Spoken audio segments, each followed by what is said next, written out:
Hello, everyone. I'm Sylvia Maro, correspondent at CNBC International, and I'm joined by Sunali Vas and Philip Wingender, senior economists in the IMF's research department, to talk about the permanent damage of COVID-19.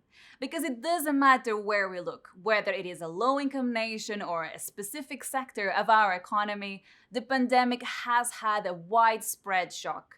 But some nations face higher risks than others, the same way that the tourism industry has been much more exposed than manufacturing, for instance. So I would like to dive into how the pandemic will change parts of our economy forever. And both of you have written about the scarring effects from this crisis. But before we get into the results of your analysis, I would like to start by asking you, Philip, could you explain what economic scarring actually is? Well, thank you for having us, Sylvia. That's very interesting question. So we define economic scarring as the destruction of relationships between workers and firms, between lenders and borrowers, and between sellers and buyers. And so that's illustrated by workers losing their jobs and firms going bankrupt. So just to give an example of what we have in mind, think of a restaurant that is now serving fewer clients because people don't want to eat out anymore. So now faced with lower revenues, it has to let go of its staff and shut down. But the damage also goes beyond that. So for example, let's assume that this restaurant was serving locally sourced food. And so the farm that was supplying the eggs for the restaurant is now losing a big client. So they also have to scale back their operations. And that's going to lead to further damage. So scarring is what happens once the economy bounces back from the recession, but there are now fewer resources to support a recovery. But more generally, scarring occurs mainly through three channels. So the first one is that unemployment can stay elevated even after the recession ends. And people lose their skills while they're unemployed. They also lose motivation as the time goes by. So that's one important ways in which we observe scarring. A second way is through lower investment and research and development that happens during the recession. And so that means once again the recovery takes place, there's fewer resources to support production. And then finally, during a recession, bankruptcies lead to a loss of firm specific know-how, and that could increase resource misallocation. And one way in which that can happen is that if you only have the large firms that manage to get through a recession, all these smaller firms are now gone. That means that large firms have now more market power and there's less competition. And so that means there's more misallocation in the economy, and that could lead to long-term damage as well. Right. And with that in mind, that based on your analysis for the World Economic Outlook, where is scarring being felt the most, both from a country but also from a sector perspective? One of the things that's unusual about this recession is that it's affecting people differently. So it's really affecting the most vulnerable, low-skilled workers and smaller firms. And the reason is because it's hit different sectors the most compared to previous recessions. So it's hit these what we call high contact sectors where people have to work and transact in close proximity. And you can actually group all of the sectors in an economy into like 4 sectors to think about the impacts. So first you have these high contact, most affected sectors, and this was, for example, restaurants and hotels and brick and mortar retail. And these were essentially shut down for a period of time when the pandemic really started going. Then you have high contact sectors that were less affected, and that's because they're essential. So, for example, health or groceries that everybody needed, or because they could happen outside. So that's like construction. Then you had other services, but that don't have to take place in the same room. These are professional services, so like lawyers, for example, and these shifted quickly to online provision, so they weren't disrupted as much. And finally, you have all the other sectors in an economy which are relatively low contact, like manufacturing. They had to adapt by distancing somewhat, for example, changing lunch schedule shifts and so on, but then they were more or less able to resume production. So it's had a unique impact in different sectors, this recession, and that's also why the countries that have a larger share of these high content sectors are the ones that are hardest hit. So as you mentioned at the start, the tourism dependent economies like the Caribbean islands or Thailand, they're really struggling. But one thing I would say is, in terms of its initial impact, the COVID pandemic has had a big hit on all countries, basically across the board. A little bit more for emerging market economies, but it's really been severe. It's really in the recoveries where we're more concerned about divergences growing up between countries. They'll struggle in different ways. And one place where like one channel of this that you can think of is the schooling interruptions that have been really widespread. So this makes us concerned about growing inequality because although they've been widespread, they've hit emerging market and lower income countries the most. So I'll just give you an example.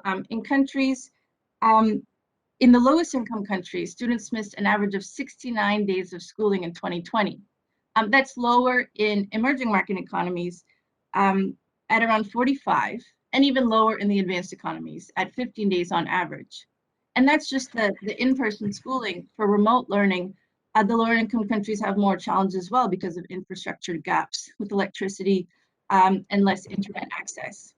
And so without remedial measures to fix this, these education losses are going to put these workers in a worse position when they enter the workforce. And that's something we're very concerned about. So how does that compare from a previous crisis? How bad is this COVID-19 crisis that we're facing? So this current recession is different in many ways from previous recession. So first of all, the crisis was sudden, synchronized, and very severe. Even compared to the global financial crisis, we saw global output decline by about 3 times as much in half the time.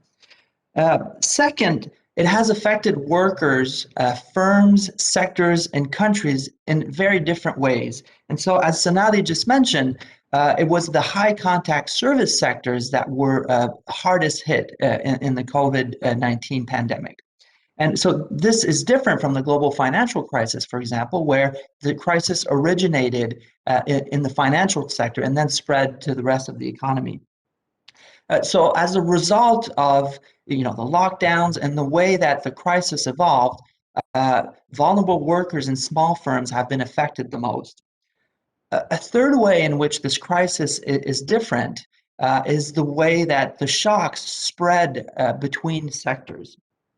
So these high contact sectors that we're talking about, restaurants and retail trade, these sectors are less central to what we call production networks. And so they mostly serve consumers, and they're not so much used as input into other firms' production. So even though these sectors are less central and more peripheral, our research finds that their spillovers to the rest of the economy has still been very large because of the sheer size of the disruption that we've all experienced. And then finally, there's been a huge amount of uncertainty, in large part driven by the virus itself and sort of understanding the containment measures that are needed to contain the spread of the virus. And so this has led to an unprecedented policy response, both in terms of size and in terms of its composition. And so a lot of resource went immediately to support healthcare services, but it also a large part of this policy support went to help workers, households, and firms cope with the disruption that we all faced. And this had a very positive impact in terms of lessening the burden on households and firms, on reducing the amount of uncertainty, and also in limiting the propagation to a crisis that would hit eventually the financial sector, which could have led to even more disruption in the world economy. But despite the sheer amount of financial support that you've mentioned there, you say in your research as well that the medium-term losses from the pandemic are substantial. So what is the economic impact from this permanent damage in the economy? Basically, we do expect a substantial amount of scarring to result in medium-term output losses for the global economy of about 3%. So that's basically to say in 2024, we now expect global output, global GDP, to be 3% lower than what was expected before the pandemic hit. Now, I would just note there's a lot of uncertainty about this. It's based on our current understanding about the path of the pandemic, and the assumption basically that it's brought under control globally by the end of 2022. One thing that is clear, despite all the uncertainty, is that there's going to be a lot of variation across countries. So emerging market economies and developing countries are supposed to have expected to have deeper scars than advanced economies. This is because of their more modest initial policy response. So the policy response we were talking about that's unprecedented all across in terms of its composition, but in size, it was largely the more advanced economies that had the space to do a lot of spending. So in terms of regions, emerging economies in Asia in particular, some of them, except for China, and also some economies in Latin America seem to be expected to be doing the worst, the hardest hit in the medium term. And overall, the amount of scarring you could expect in any country is going to depend on a number of factors. One is the path of the pandemic itself in that country, depending on vaccine distribution and rollouts and so on. One is what we call that structure of the economy, the share of the high contact sectors, and how well businesses and workers can adapt to a lower contact environment as well. And one is the effectiveness of the policy response. So we've seen that the countries that have a larger fiscal policy response are expected to have less scarring in the medium term. I'd just say in terms of comparing to the global financial crisis, one piece of good news is that this time financial stability has been so far largely preserved, owing to the policy actions as we've discussed. We've seen in past recessions, it's really the ones that are associated with financial crises that have the most scarring. So just to compare, after the global financial crisis, 4 years afterwards, the medium-term output loss was almost 10% of global GDP compared to the 3% that we're expecting now. So this really underscores how important it is to preserve financial stability as the policy response for COVID evolves going forward. But despite all of this policy support that you just mentioned, there are a lot of disparities between countries, between sectors. So I was wondering if you have any sort of policy advice. What else can be done? And perhaps both of you can answer this one. I'll start with you, Philippe. So thank you. That is obviously the crucial question that policymakers face right now. So, and we do believe that policies will play a very, very important role going forward. But many countries have limited fiscal space, and so they'll have to maximize the use of their limited fiscal resources. And so that will mean primarily that policies will have to be tailored to the different stages of the pandemic. So while the pandemic is still ongoing, that will mean better targeting to households and firms that are most affected. But as vaccines roll out and lockdown measures are being lifted, policies will have to pivot and start focusing on what we see as three main priorities. So the first priority will be to address the setback to human capital accumulation that we've seen in the crisis. And so that will mean ensuring adequate resources for the healthcare, early childhood development programs, and education. It'll also mean supporting displaced workers and investing in worker retraining and digital infrastructure and literacy. And then finally, it'll mean expanding social safety nets to support the workers that have lost a job and are sort of in transition as we are recovering and looking for new jobs. The second area of priority that we see is really supporting productivity and resource reallocation. And that can be done by promoting competition and innovation.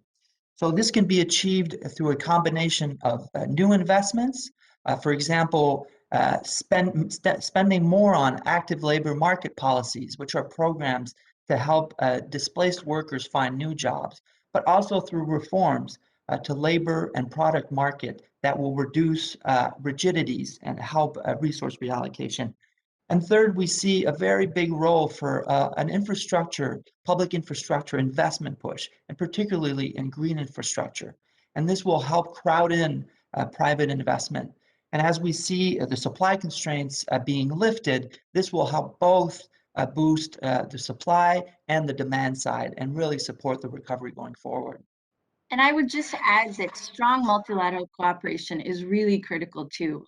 First, ensuring that financially constrained countries, they have adequate access to liquidity so that they can support their recoveries. That's very important.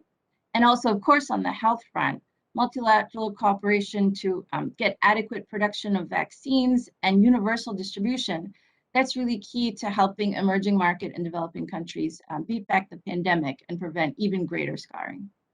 Let's see what policymakers will actually do, whether they will listen to your advice. But thank you, both of you, for your time and for guiding us through the medium and long-term challenges of the COVID crisis.